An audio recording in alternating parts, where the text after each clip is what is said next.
Welcome back everybody to Exotic Car Play Place. Mark here. Thanks for joining again. And in life, a lot of times people look for little tricks and tips that help you get through life, whether it's simple little things, low-cost items that can improve your way of life or save you money in some way. Well, guess what? Owning a car, often there are improvements that you can find as well to make car ownership better, easier, cheaper. Yes, that's right. There's car hacks that can improve your life as well. So today we're going to give you the top 10 car hacks that are going to improve your life and save you some money. So if you find yourself in one of those northern states, Eastern, Northeastern Europe, Canada, any place that typically gets freezing temperatures like 0 degrees Celsius or 32 degrees Fahrenheit, you'll often find yourself with certain seasons that have snow on the ground and obviously ice. And sometimes when you're in those environments, you'll show up in the morning and you can't get your key in the door because it's frozen. There's ice jammed up in there. Ice will prevent this thing from opening. You can't even get the key into the door lock here because it's iced over. Well, there's a quick little hack for that.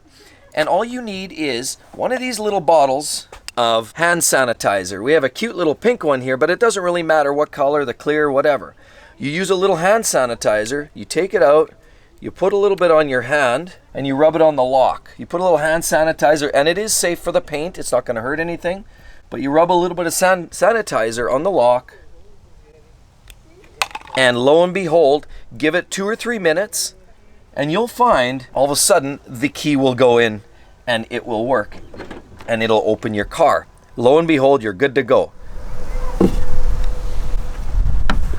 Okay, so here we are with a windshield.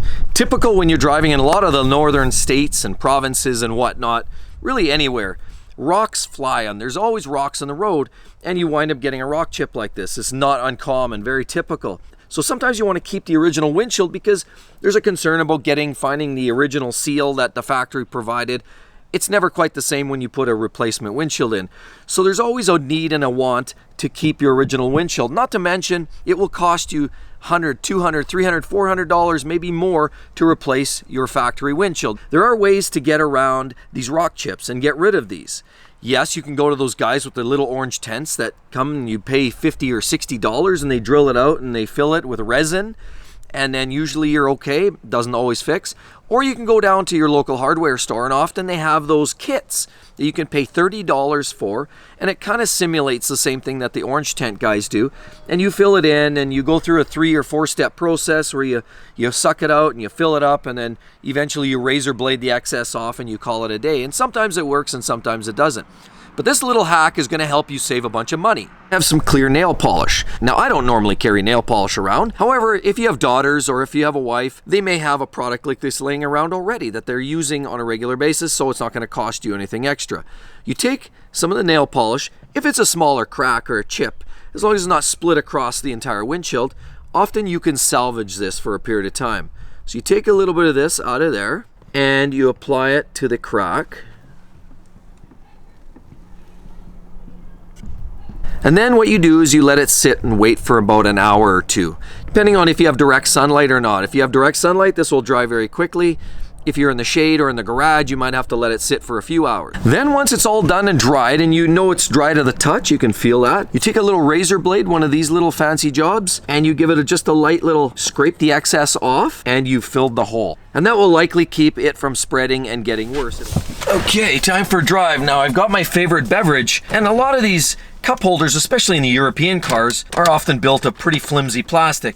And I've got my big hot scalding coffee here and I put it here, and as you can see, you accelerate and this coffee is gonna go but this can go like that and you wind up burning the lap of the person in the passenger seat. Well, that's the last thing you want to do because these cup holders are kind of junk. So there's a great little hack for that. So I always carry an extra boot or shoe like this around, put it in here so it's stable. And then all I do is grab my coffee, slide it in there, and we're good to go. So 2 things. Number 1, it's not high enough to spill on my neighbor's lap. And number 2, it's not going anywhere. I can accelerate, I can brake, and it's actually very stable. It's not going anywhere. And even better, it's within reach. I take my drink, I put it back. It's almost the same reach as this, except that now there's no risk of spill or burning the passenger. Okay, so we have our dinner for tonight. And the next hack has to do with keeping your food warm. A lot of times when you go to pick up some takeout you find yourself having to travel a distance. It might be 15 or 20 minutes. By the time you get your pizza home or your other food, it's cold.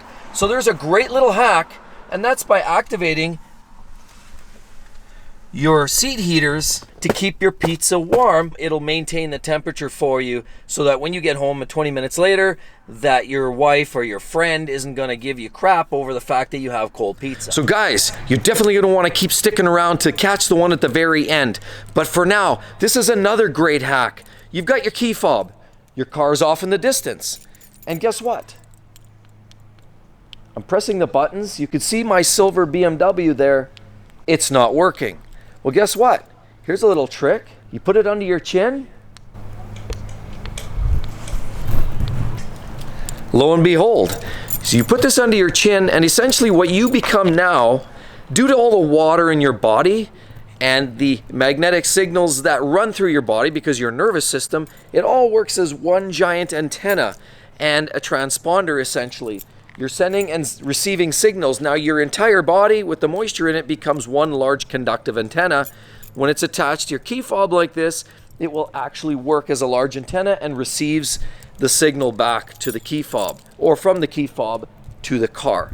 So great little trick, just like that. So another great hack has to do with a car that doesn't start very well. Everything breaks down from time to time, especially if you're driving a BMW like this, for example.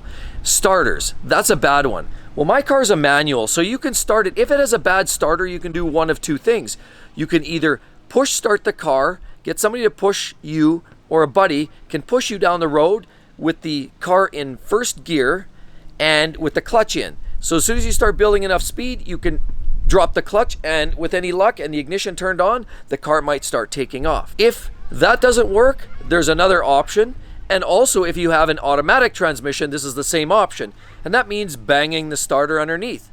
Because there's a Bendix. There's two parts to these starters.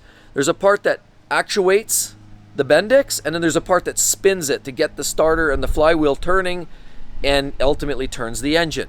But it's that Bendix, it's that actuating action like this that sometimes seizes up. It locks up and sometimes stops working because it gets seized, old, corroded. So sometimes you got to help it along. That's where a pair of pliers like this or a small hammer, don't beat it up, but if you can get access to your starter underneath, give it a few little taps while somebody's holding the ignition button or the ignition key on, sometimes that's all it takes. We'll give it a few hits. Let's try it.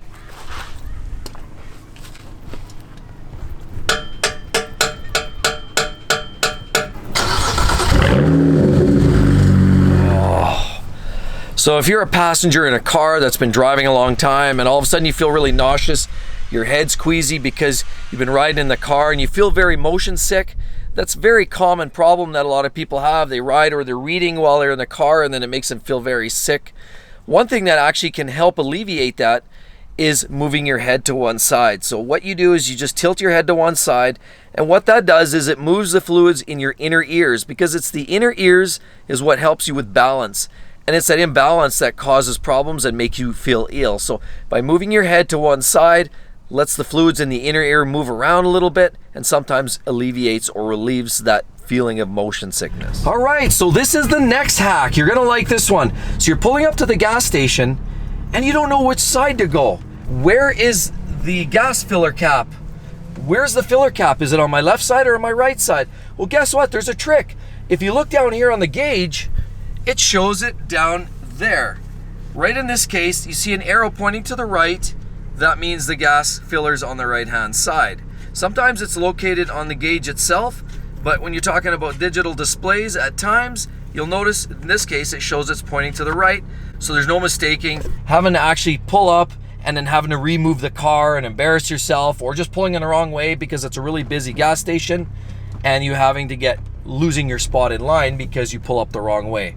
That's a great little hack. Okay, so you're done filling up. Now there's another little trick. Come over here, I'll show you. So while you've got the nozzle in there, you come over here and you hold this in while you squeeze this and squeeze the last little bit. There's always some extra gas in the hose. Pull that back, and now you're still holding that flapper, put that away. And what that means is every single time you fill up, you get probably a 1/4 liter of fuel. So over the lifetime of your car or driving, you've probably got yourself an extra couple tanks of fuel. If you do that every single time, you're earning cents on the dollar. I know it's kind of chintzy, but why not take the high road instead of taking the low road for a change? And so the last great hack happens to do with when you're driving on the freeway or you're on the highway. It's often that you find semi-trucks. You get stuck behind one, or they're matching speeds, or they're all over the place. And there could be one trucks, two trucks, three trucks, and they're driving along at a pretty steady state. But if you stay with a semi, there's a little hack that helps you stay out of trouble with the cops. And that happens to be, watch what the semi-trucks are doing. Why? Because the semi-trucks have lots of friends. They have friends ahead of them, behind them. They have friends, and they all share the same CB handle. So they're always talking back and forth. And often they're signaling other truckers that there's either police ahead or they're coming up the rear. They have insight that you have no idea about. So often, getting on board with what a semi's doing, watching his behavior. If he slows down, you might want to slow down, because that means likely that there's a cop nearby. So guys, I really hope you enjoyed those hacks, and I really hope that you're going to try some of them. I guarantee you, you will like them, and they will work for you in life and improve your life in some way. So if you like the video, make sure you drop a line. Be sure to hit that subscribe button and join for more great automotive content. Hope to see you guys soon. Catch you then. Bye-bye.